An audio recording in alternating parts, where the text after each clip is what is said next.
할렐루야. 반갑습니다. 다시 이 자리에 서기에 좀 시간이 걸렸던 것 같습니다.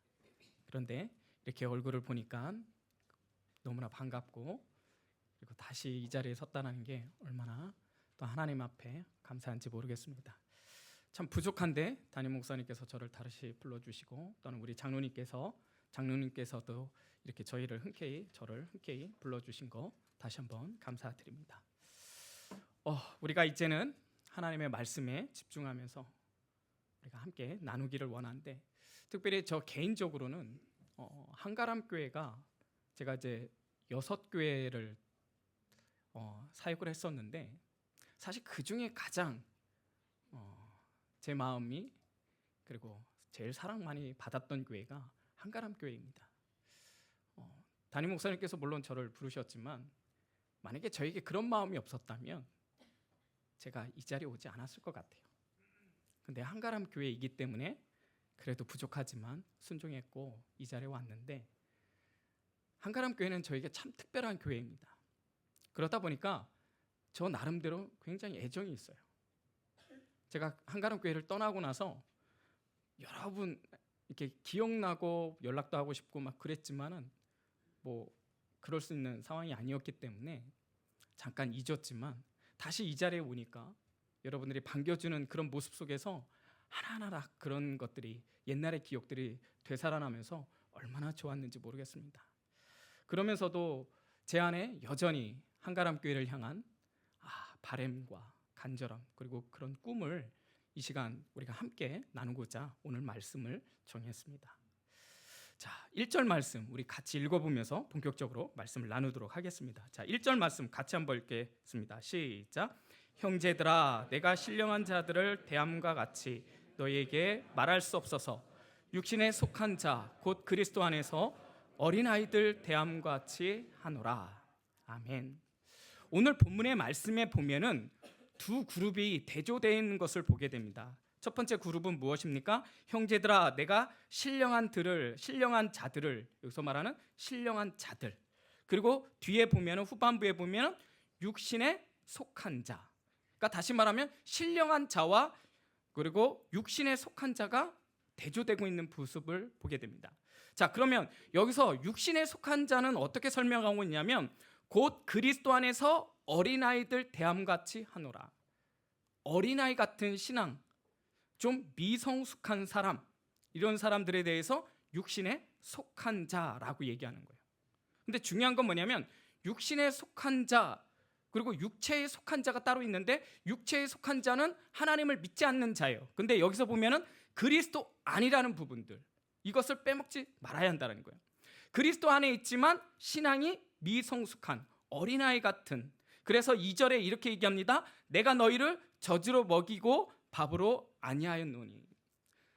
다시 말하면 어린아이 같은 신앙, 미성숙한 신앙, 그렇기 때문에 그들은 밥이 아닌 젖을 먹는다라고 표현하고 있어요. 자, 젖을 먹는다라는 거, 이것을 좀 더 구체적으로 설명한 말씀이 히브리서 5장 12절에서 14절 말씀입니다. 자막 같이 한번 보면서 같이 한번 읽도록 하겠습니다. 자, 함께 읽겠습니다. 12절 시작. 때가 오래되었으므로 너희가 마땅히 선생이 되었을 터인데, 너희가 다시 하나님의 말씀의 초보에 대하여 누구에게 가르침을 받아야 할 처지이니 단단한 음식을 못 먹고 젖이나 먹어야 할 자가 되었도다. 이는 젖을 먹는 자마다 어린아이니 의의 말씀을 경험하지 못한 자요, 단단한 음식은 장성한 자의 것이니 그들은 지각을 사용함으로 연단을 받아 선악을 분별하는 자들이니라. 아멘. 자, 오늘 본문에 히브리서 5장 12절에서 14절 말씀에 젖을 먹는 사람, 그리고 또 어떻게 해요? 단단한 음식을 먹는 사람에 대해서 나오죠. 특별히 젖을 먹는 사람, 어린아이, 이 부분에 대해서 어떻게 말하고 있냐면 의의 말씀을 경험하지 못했다, 이렇게 표현하고 있어요. 다시 말하면 말씀은 들었어요. 근데 그 말씀이 머리로만 이해되는 것이 아니라 가슴으로 내려와서 그 말씀이 내 삶으로 적용되어짐으로 말미암아 삶의 체험이 말씀을 통해서 드러나게 되는 것이죠. 그래서 그 말씀이 내 안에 들어옴으로 말미암아 내가 어떤 존재이지, 하나님의 은혜가 무엇인지를 깨달음으로 말미암아 나의 삶이 어떻게 되는 거예요? 변화되는 삶을 내가 경험하는 것, 그것이 사실 본문에서 말하는 건 뭐예요? 장성한 자. 근데 그렇지 못한 자들을 누구라고 표현한다? 어린아이 신앙이라고 말씀하고 있다는 것입니다. 중요한 건 뭐냐면 우리가 이 말씀을 통해서 말씀에 대한 경험이 있어야 된다는 거예요. 우리가 말씀으로 듣는 거로 만족해서는 안 된다는 거예요. 오늘 아침에도 목사님께서 설교하셨지만 말씀을 듣는다고 해서 성장하는 것이 아니고 믿음이 자라지 않아요. 중요한 것은 그 말씀을 묵상하고 그 말씀을 실천했을 때, 그리고 그 말씀을 통해서 나는 누구인가, 하나님의 뜻은 무엇인가, 하나님께서 우리에게 전하고자 하는 그 메시지가 무엇인가에 대해서 내가 힘들지만 적용하고 그 말씀을 실천했을 때 내 삶에 변화가 일어날 뿐만 아니라 내 주위의 환경들이 변화되는 모습들을 우리는 경험해야 한다는 거예요. 또 하나, 여러분, 말씀에 대한 경험이 없으면 뭐가 없다? 성장이 없다라는 거예요. 오늘 본문의 말씀에 보면 어린아이 신앙, 다시 말하면 미성숙한 신앙, 다시 말하면 육신에 속한 자, 그리고 여기서 대조해서 나오는 신령한 자. 여러분, 사실 이 그룹은요, 딱 너는 신령한 사람이야, 너는 믿음이 없는 사람이야, 너는 어린아이야, 이 부류로만 생각하면 좀 곤란해요. 왜냐하면 우리가 다 이 과정을 거쳐야 되거든요. 다시 말하면 우리 모두는 처음부터 신앙이 좋은 사람이 없어요. 우리의 신앙이 어떻게 돼요? 점점 말씀으로 변화되어지고 경험되어짐으로 말미암아 우리가 지향하는 그 방향은 어디예요? 신령한 자. 근데 문제는 뭐예요? 신령한 자로 성장해 가야 되는데 멈춰 있다라는 거예요. 근데 이렇게 멈춰 있는 자로 인하여 교회 안에 어떤 일이 일어나는가? 3절 말씀은 이렇게 기록하고 있어요.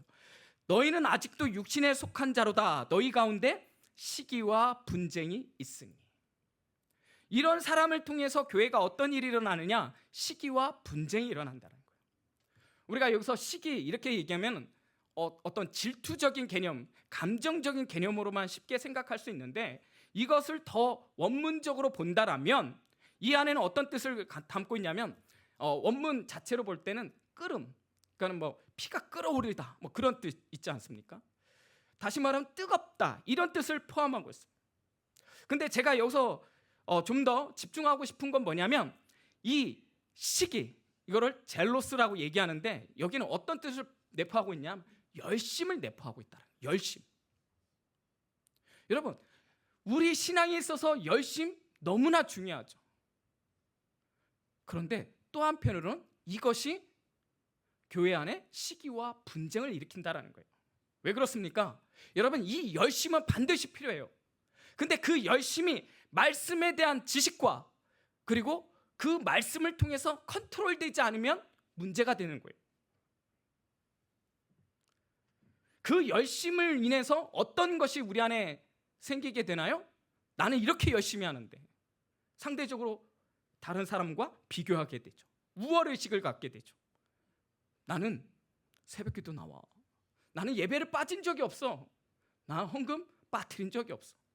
예, 중요합니다. 잘하고 계십니다. 그러나 그런 열심이 나의 의가 되었을 때는 사실 그것은 문제가 된다는 거죠. 두 번째, 분쟁이라는 것은 에리스라고 이렇게 표현하고 있는데 이것은 또 다툼, 투쟁, 논쟁이라는 뜻으로 사용하게 돼요. 이 시기로 인해서 외적으로 표출되는 것이 결과적으로 어떤 것으로 나타나냐? 다툼과 투쟁과 논쟁으로 나타나는 거예요. 그럼 이런 다툼과 논쟁, 투쟁, 이것으로 인해서 교회가 어떻게 되는 거예요? 사실은 이 분쟁이라는 것은 무엇을 초래하게 되냐? 분열을 초래하게 된다는 거예요. 여러분, 교회 안에 시기와 분쟁, 우리가 흔히들 경험하는 거죠. 근데 이게 왜 문제가 되느냐? 우리가 이것에 대해서 생각해 볼 이유가 무엇이냐? 사실 이런 시기와 분쟁은 세상의 것이라는 거예요.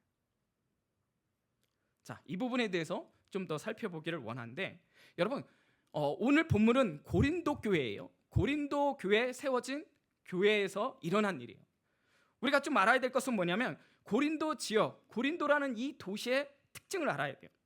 이 고린도 교회는 로마 황제가 해방 노예를 다 풀어주면서 만들어진 도시예요. 신흥 도시예요. 산업이 굉장히 활발하게 일어나고 무역이 왕성하다 보니까 이 고린도 교회 안에 신흥 부자들이 굉장히 많았어요. 근데 이 부자들이 많다 보니까 이 부자들 안에 어떤 문화가 있었냐면 서로 경쟁하는 문화가 있었어요. 내가 좀 더 드러나고 과시하고 내가 영광받는 그 일에 물질적인 부유 속에서 서로 경쟁하는 그런 고린도 문화가 있었다라는 거예요. 사실 이 문화라는 것이 한편으로는 굉장히 무서워요. 왜냐하면 문화가 이렇게 눈으로 확 보여줘서 이거는 하면 안 돼, 받아들이면 안 돼, 차단해야 돼, 이렇게 쉽게 내려지는 것이 아니라 그 안에 있으면 전혀 다르다라는 거예요. 제가 의정부에서 청년부 사역을 했을 때 동성애에 대해서 이야기한 적이 있어요. 예배 끝나고 나서 한 자매가 저한테 왔습니다. 그리고는 그 자매가 저한테 뭐라고 고백했냐면 이 친구는요 스위스에서 유학했던 친구예요. 근데 그 친구가 뭐라고 얘기하냐면 목사님, 저는 동성애가 죄인 줄 오늘 처음 알았습니다 라고 얘기한 거예요. 여러분, 우리는 동성애 너무나 당연하죠. 이거 우리가 받아들이면 안 돼. 우리는 너무나 쉽게 알고 있죠. 왜? 그런 문화 속에 있으니까. 근데 스위스는요 그렇지 않다라는 거예요.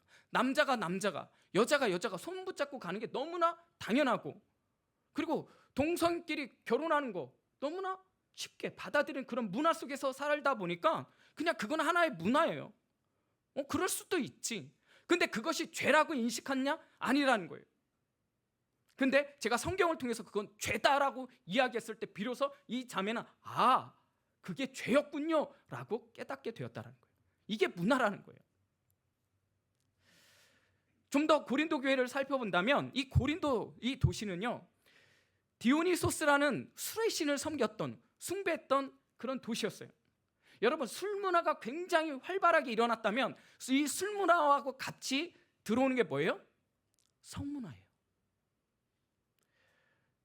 이 고린도 교회가 고린도 이 도시라는 곳이 얼마나 음란했냐면 이 사람들은요 집안에서 파티를 굉장히 자주 열었답니다. 그래서 파티 어느 정도 부도 있고 재력도 있으니까 파티를 통해서 어떻게 해요? 음식도 준비하고 그 다음에 좋은 술 그냥 먹고 마시고 흥청방청 그렇게 놀았던 거죠. 근데 그것이 끝나는 것이 아니라 그들의 문화 속에 하나에 뭐가 있냐면 마지막은 뭐냐면 성접대예요. 이것을 다 맞춰야지만 손님을 맞이했을 때 그거에 대한 예의라고 생각했단 말이에요. 여러분, 그런 문화가 그냥 당연하게 묻어있는 도시가 고린도라는 교회예요. 도시였다라는 거예요. 근데 문제는 이 안에 교회가 세워졌어요. 사도 바울이 그 고린도를 개척하면서 고린도 교회가 탄생하게 되었는데, 문제는 이런 도시의 문화가 말씀의 필터를 거르지 않고 어떻게 되는 거예요? 교회 안에 쉽게 들어왔다라는 거예요. 누구를 통해서? 믿음이 약한 자들을 통해서, 어린아이 같은 신앙을 통해서. 그 중에 하나가 오늘 본문에서 나오는 시기와 분쟁이었다라는 것입니다. 그래서 우리가 문화에 대해서 심각하게 생각해야 되는 것 중에 하나가 뭐냐면 우리가 차별법이라는 것을 굉장히 반대하는 이유가 바로 여기 있다는 거예요. 우리는 지금 이제 간통죄가 폐지되었잖아요. 여러분, 이것으로 인해서 이혼율이 굉장히 높아졌어요. 근데 문제는 뭐냐면 그것이 이제는 법적으로 죄가 더 이상 아니라는 거예요. 이게 이제 하나의 문화로 자리 잡고 있다라는 거예요. 그래서 우리가 문화 속에서 교회를 이끌어간다라는 것은 굉장히 쉽지 않는 거예요. 우리가 생각할 때, 우리 한국 교회를 생각할 때, 여러분 정말 우리 한국 교회가 건강하다고 생각하십니까? 저는 사실 염려가 많습니다. 왜냐하면 이런 세상의 문화가 자연스럽게 어디 안에? 교회 안에 들어왔다는 거예요. 심각한 건 뭐예요? 교회 안에서의 세속화 문제가 심각하다라는 것입니다. 자, 그러면서 4절에 사도 바울은 계속해서 이어갑니다. 어떤 이는 말하되 나는 바울에게라 하고, 다른 이는 나는 아볼로라 아볼로에게라 하니 너희가 육에 속한 사람이 아니니요, 이렇게 표현하고 있어요. 다시 말하면 여기서 이제 바울과 아볼로에 대해서 어떻게 해야 되는 거예요? 비교하게 되는 거예요. 여러분, 시기와 분쟁은 어디서부터 시작되냐면 비교에서부터 출발하는 거예요. 여러분, 바울, 아볼로. 바울은 쉽게 말해서 원로 목사님이에요. 원로 목사님. 오늘날 우리가 비교한다면 아볼로는 누구예요? 후임 목사님이에요. 후임 목사님. 누군가 이렇게 얘기하는 거야. 아, 그래도 우리 원로 목사님, 바울 목사님이 최고지. 그랬더니 옆에 있는 누군가 이렇게 얘기하는 거죠. 아이, 근데 아볼로 목사님 설교는 짱이잖아. 여러분, 그때 당시에 아볼로는요, 성경을 보니까 성경을 잘 알고 있을 뿐만 아니라 여러분, 학문적으로 굉장히 능통했다라고 얘기해요. 이때 당시에 학문은 뭐냐면 수사학이에요. 언변. 여러분, 그쪽으로 굉장히 능했다면 사실 말을 굉장히 잘했다는 거예요. 근데 성경도 잘 알아요. 그럼 어떻게 되는 거예요? 달변가죠. 탁월한 설교가였던 거죠. 그러니까는 교회 안에서 뭐야? 야, 우리 아볼로 목사님 설교 진짜 좋아. 근데 사실 이 안에 우리가 1장을 살펴보면 바울파, 아볼로파만 있었냐? 그렇지 않죠. 누가 또 등장합니까? 게바파. 게바는 누구입니까? 베드로. 누군가 그러는 거죠. 야, 그래도 예수님의 수제자는 누구였어? 베드로였잖아. 베드로가 최고야. 그랬더니 누군가 또 이렇게 얘기합니다. 아유, 아직도 사람을 믿냐?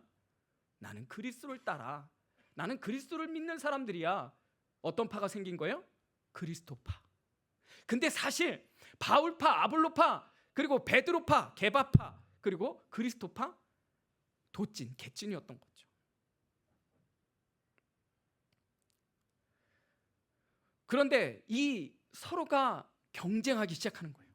여러분, 경쟁을 하다 보니까는 교회 안에서 어떤 일이 생기는 거예요? 경쟁적으로 예배드리고 경쟁적으로 헌금하게 되고, 그리고 이것이 여기서 그치는 게 아니라 어떻게 해요? 세력을 형성하게 돼요. 야, 일로 와. 오, 그래. 세력을 확장시키는 거예요. 그래서 그것을 통해서 어떻게 하는 거예요? 자신들이 속해 있는 파당을 어떻게 해요? 과시하게 되는 것이죠. 제 동기 목사님이 제법 큰 교회 부교육자로 들어간 적이 있어요. 그 친구하고 이렇게 통화하는데 참 마음이 좀 안타까웠던 게 뭐냐면, 이 친구가 고백하는데 그 교회에 들어갔더니 이미 두 부류, 두 라인이 있는 거예요. 선임 둘이 있는데 그 둘의 라인이 형성된 거예요. 그러니까 쉽게 말해서 조직이 둘 중에 하나의 조직에 속해져야 되는 거예요. 근데 서로 어떻게 되는 거예요? 야, 우리한테 와. 저쪽에서 또 어떻게 해요? 야, 이리 와. 문제는 뭐냐면, 죄송합니다, 담임 목사님께서 그 두 조직을 어떻게 해요? 경쟁을 붙이는 거예요. 그러니까 사역을 어떻게 해요? 경쟁적으로 합니다. 이거는 세속화죠. 하나님의 교회는 경쟁으로 이루어지는 게 아니에요. 물론 이 친구는 둘 다 속하지 않고 독고다이로 그냥 사역을 한다고 했는데, 문제는 뭐예요? 두 선임 목사가 핍박을 하더라는 거죠. 여러분, 이게 세속화예요. 세상의 문화가 이렇게 쉽게 교회 안으로 우리도 모르게 들어오는 경우가 많이 있다라는 거예요. 고린도 교회는 이런 문제만 있었냐? 아니요. 은사의 문제도 있었죠. 방언의 은사, 방언 통역의 은사, 그리고 예언의 은사, 능력 행함의 은사. 여러분, 고린도 교회 안에 굉장히 많은 은사가 있었던 것 같아요. 근데 문제는 뭐예요? 그런 은사가 있으면 너무나 좋잖아요. 그런데 그것이 자랑이 되는 거예요. 어떤 게 더 뛰어나냐? 어떤 게 더 능력 있냐? 과시하게 되는 거예요. 하나님은 그걸 원치 않습니다. 특별히 여러분, 여기 있는 목사가 만약에 제가 방언 통역을 하고 막 능력 행함을 하게 되면 여러분, 신령한 목사인가요? 부탁드립니다. 착각하지 마세요. 요새 그런 목사들이 나타났잖아요. 여러분 조심할 때입니다. 은사만에 문제가 있었습니까? 아니요. 여기 안에 또 우상 문제가 있었죠. 그 당시 고린도 안에는 우상 문화가 있기 때문에 어떤 음식이 유통되기 위해서 먼저 우상에게 제사를 드리고 나서 유통되었던 거죠. 그렇다 보니까 모든 음식이 대부분이 어떻게 돼요? 우상 숭배 후에 나온 음식이다 보니까 먹는 걸 굉장히 꺼려했어요. 근데 그 안에 어떤 누군가가 나는 예수님을 믿는데 전혀 문제가 되지 않아. 왜요? 자신이 믿음이 있다라고 생각하기 때문에. 물론 충분히 그거는 괜찮다고 봅니다. 근데 문제는 뭐냐면 그것이 또 믿음 없는 사람을 향해서 뭐예요? 과시가 되는 거예요. 넌 믿음이 없지? 나는 믿음이 있어. 성만찬의 문제도 있었죠. 성만찬 너무나 중요한 거죠. 그것을 통해서 예수님을 기념하는 것. 그래서 성만찬을 할 때 이 고린도 교회 안에 이제 좀 부유한 사람들은 먹을 것을 많이 갖고 오고 포도주를 갖고 와서 같이 예배드리면서 먹고 마셨던 거예요. 근데 문제는 뭐예요? 자신들은 좀 더 일찍 와갖고 먹고 마시고 있었다는 거예요. 그러나 그 고린도 교회는 부유한 자만 있는 것이 아니라 가난한 자도 있었고 노예도 있었다는 거예요. 그들은 어떻게 돼요? 자유롭나요? 아니요. 자유롭지 못하죠. 자신의 일을 다 마치고 성만찬이 있으니까 밥도 먹지 않고 고린도 교회에 왔는데 왜? 성만찬을 하니까 나눠 먹을 줄 알고. 그런데 가보니까 어떻게 돼요? 이미 부유한 자들이 자신들의 배를 다 불리우고 술 취해 있었다는 거예요. 여러분, 신앙의 형식은 있어요. 예배의 형식은 있어요. 그런데 문제는 무엇이 문제입니까? 내용이 변질되어 가고 있다는 거예요. 세상의 문화 속에서 세속화되고 있었다는 거예요. 여러분, 이것을 지켜봤던 사도 바울의 입장은 어땠을까요? 얼마나 가슴이 쓰라렸겠어요. 안타까웠겠어요. 만약에 저 같으면 어떻게 될까요? 그냥 리더들 싹 다 불러갖고 이런 어디서 저 같으면 그랬을 것 같아요. 그런데 사도 바울은 그렇지 않아요. 그것을 어떻게 할 수 있냐? 여러분 3장 1절 이렇게 시작해요. 한번 보실까요? 형제들아 이렇게 표현하세요. 형제들아. 이거는 단지 그냥 형제님 이런 의미가 아니라는 거예요. 그 안에는 하나님의 사랑으로 가득 담겨져 있는 그 메시지 안에 어떻게 하는 거예요? 사랑하는 나의 형제들아 이렇게 표현하는 거예요.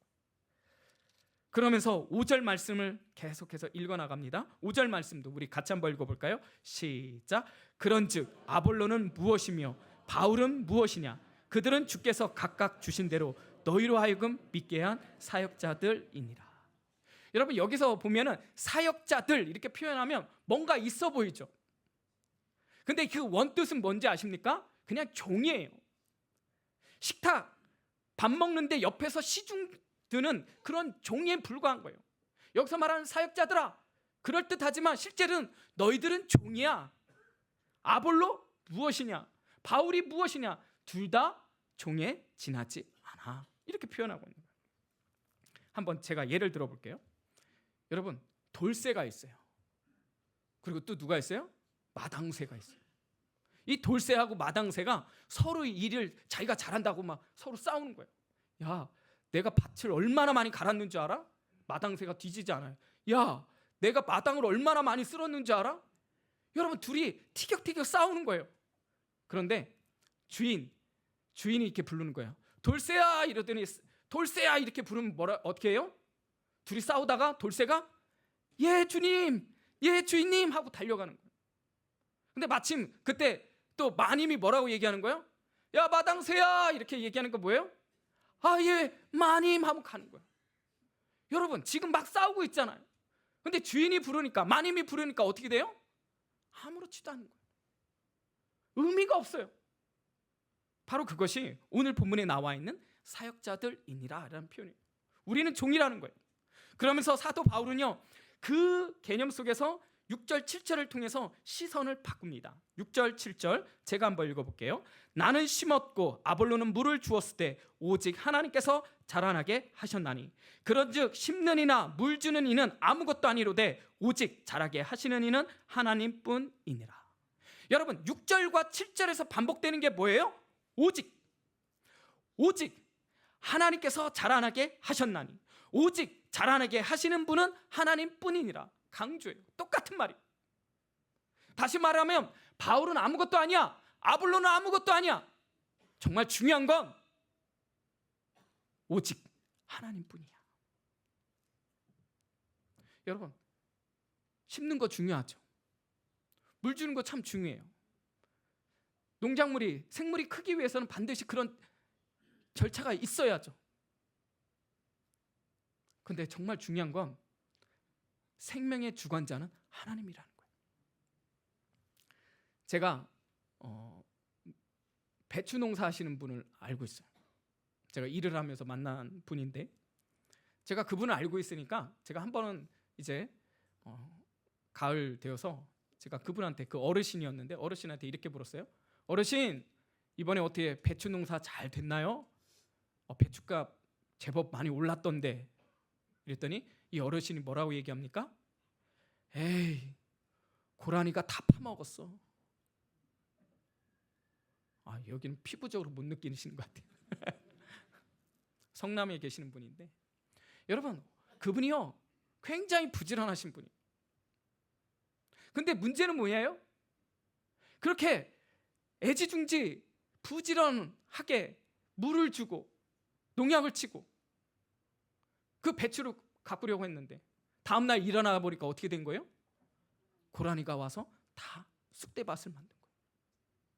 여러분, 이것만으로도 볼 때 아볼로는 무엇이냐, 바울은 무엇이냐, 나는 심었고 아볼로는 물을 주었을 때, 중요하죠. 그러나 하나님의 관점으로 본다면 사실은 아무것도 아니라는 거예요. 그러면서 7절 말씀 이렇게 얘기합니다. 다시, 그런즉, 우리의 시선을 어디로 돌리게 되는 거예요? 그런즉 하나님께로 돌리고 있다라는 것입니다. 자, 오늘 말씀을 통해서 전체 한번 살펴보면서, 그러면 오늘 이 말씀을 통해서 주시고자 하는 메시지는 무엇인가, 그것을 살펴보고 마치려고 합니다.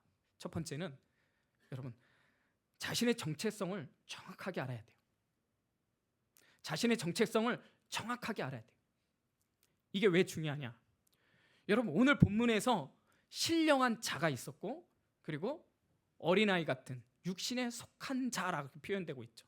근데 이 신령한 자, 육신에 속한 자 둘 다 특징은 뭐예요? 아까 잠깐 설명했지만 그리스도 안에 있다라는 게 중요한 거예요.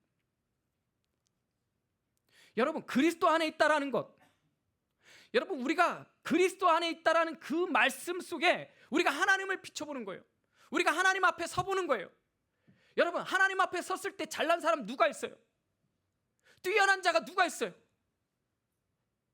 물론 여기에서 좀 더 잘한 사람이 있을 수 있어요. 근데 내가 하나님 앞에 섰을 때는 잘난 자가 있나요? 똑똑한 자가 있나요? 실력 있는 자가 있나요? 아니라는 거예요. 우리가 하나님 앞에 설 때 누구나 고백하는 건 뭐예요? 나는 죄인으로서이다. 실력, 능력? 아니요. 하나님 앞에 섰을 때는 보이지 않아요. 무엇만 보입니까? 내 안에 더러운 죄만 보여요. 우리가 성경에서 알고 있듯이 여러분, 1만 달란트 탕감받은 자라는 거예요. 여러분, 1만 달란트가 얼마나 많은 액수인지 아십니까? 근데 그것을 어떻게 해요? 주인의 말 한마디에 탕감받는 거예요. 그러면 그렇게 탕감받은 사람은 어떤 삶을 살아요? 자신을 위한 삶을 살까요? 아니요. 주인을 위한 삶을 살게 돼요. 철저히 자신의 중심에서 주인의 중심으로 넘겨지는 거죠. 어린아이 신앙, 말씀을 경험하지 못하는 그런 사람들의 특징은 뭐예요? 항상 내 중심이에요. 나 중심이에요. 내가 인정받아야 돼요. 내가 드러나야 돼요. 나를 높여줘야 돼요. 아니요.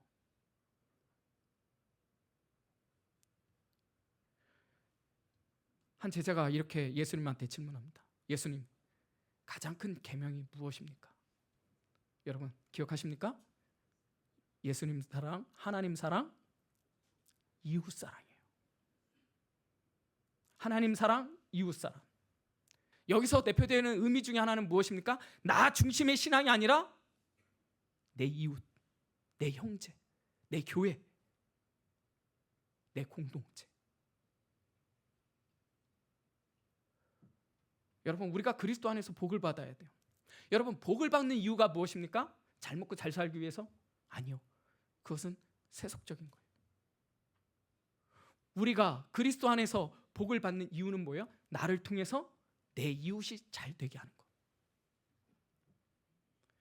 여러분, 하나님께서 아브라함을 부르셨습니다. 아브라함을 열국의 아비로 세웠어요. 그 이유는 무엇입니까? 하나님의 복이 아브라함을 통해서 열방으로 흘려보내기 위해서라는 거예요. 내 정체성을 이게 분명히 알게 되면 우리가 어떻게 되는 거예요? 쉬게 하지 않아요. 분쟁 속에 들어가지 않아요. 내 자신에 대해서 늘 낮출 수밖에 없는 거예요. 그리고 우리가 집중하는 것은 어디예요? 은혜라는 거예요. 은혜. 사랑하는 여러분, 우리 모두가 은혜로 들어가기에 힘쓰는 저와 여러분이 되시기를 주님의 이름으로 축복합니다. 정말 중요한 것은 내가 그리스도 안에서, 내가 예수님 안에서 그 말씀을 통해서 내가 어떻게 하면 하나님을 닮아가는가, 예수 그리스도를 닮아가는가, 거기에 힘쓰는 그런 모습, 그것이 신령한 자라는 거예요. 여기서 말하는 신령한 자는 뭔가 방언도 하고 예언도 하고 그런 자 아니에요. 말씀에 대한 성숙이 있는 자예요. 제가 예전에도 늘 말씀드렸지만 믿음은요, 추상적인 것이 아니에요. 믿음은 드러나는 거예요. 믿음은 보여지는 거예요. 누군가 여러분을 바라봤을 때, 아, 저 장로님 정말 믿음이 있어. 여러분, 그것이 진짜 믿음이에요.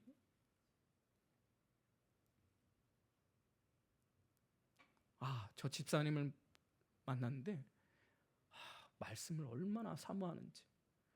근데 은혜가 있어. 그분하고 나누면 내 마음이 풀리는 것 같아. 그런 분의 특징은 뭐예요? 자신이 누군가에 대해서 누구보다도 명확하게. 그래서 어떻게 합니까? 십자가로 나가는 거예요. 사도 바울이 이렇게 얘기합니다. 나는 십자가 외에는 아무것도 알지 아니하기로 작정하였노라. 여러분, 왜 십자가일까요? 십자가를 지었을 때, 십자가로 나아갔을 때 은혜에 집중할 수 있기 때문에. 아멘. 여러분, 우리 모두가 은혜에 집중하기 위하여 십자가 앞에 나아가는 저와 여러분이 되시기를 주님의 이름 축복합니다. 두 번째는 아까도 나눴지만 종의 의식을 가져야 돼요. 자, 이 9절 말씀 우리 같이 한번 또 읽어볼게요. 시작. 우리는 하나님의 동역자들이요 너희는 하나님의 밭이요 하나님의 집이니라. 이거 잠깐 띄워주시겠습니까? 여러분, 여기에 보면은 하나님의 동역자, 하나님의 밭, 하나님의 빠졌네요. 집. 뭐예요? 아니 소유라는 거예요. 하나님의 소유. 우리는요 하나님의 소유된 백성이라는 거예요. 아까도 이야기했지만 사역자, 여러분 종이에요. 종. 시중 두는 하인. 여러분, 종은 어떤 사람입니까? 열심히 일했어요. 물을 열심히 길렀어요. 피곤해요. 딱 누워있어요. 그런데 주인이 뭐라고 얘기합니까? 야, 돌쇠야, 가서 이제 청소해야지. 여러분, 그러면 그 돌쇠가 피곤해 죽겠는데 당신이 하세요. 이렇게 해요? 아니에요. 힘들어도 일어나서 어떻게 합니까? 예, 주인님. 바로 가서 쓸겠습니다. 아무것도 아니에요. 이 자리에 있는 우리 모두가 하나님의 돌쇠요 하나님의 마당새인 줄 믿으시기를 주님으로 축복합니다. 여러분, 우리가 하나님 앞에 드러낼 필요가 없어요. 우리가 교회에서 드러낼 필요가 없어요. 오늘 본문에서 또 뭐라고 얘기합니까? 각각 자기의 일한 대로 자기의 상을 받으리라. 여러분들이 부지런히 남이 알아주든 못 알아주든 그냥 부지런히 나의 일들을 감당하면 어떻게 돼요? 각각 여러분의 부르신 그 상대로 하나님이 여러분에게 상 주실 줄 믿으시기를 주님의 이름 축복합니다. 사랑하는 여러분, 오늘 재직회가 있고 얼마 전에 임직 은퇴식이 있었어요. 당부드립니다. 여러분, 내 직분이 믿음의 수준이 아니에요. 내 직분이 신령한 사람의 위치가 아니에요. 그렇다면 여기 있는 목사가 제일 믿음이 좋다고 말할 수 있어요? 제일 성숙하다고 말할 수 있어요? 아니요. 제가 신방하다 보면요, 저보다 믿음 좋은 장로님, 권사님, 집사님 너무 많아요.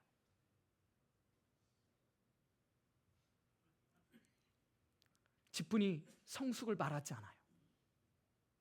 오히려 직분을 받았습니까? 교회 안에 성숙한 자로 여러분의 사명을 잘 감당하는 모든 재직들이 되시기를 주님의 이름으로 축복합니다.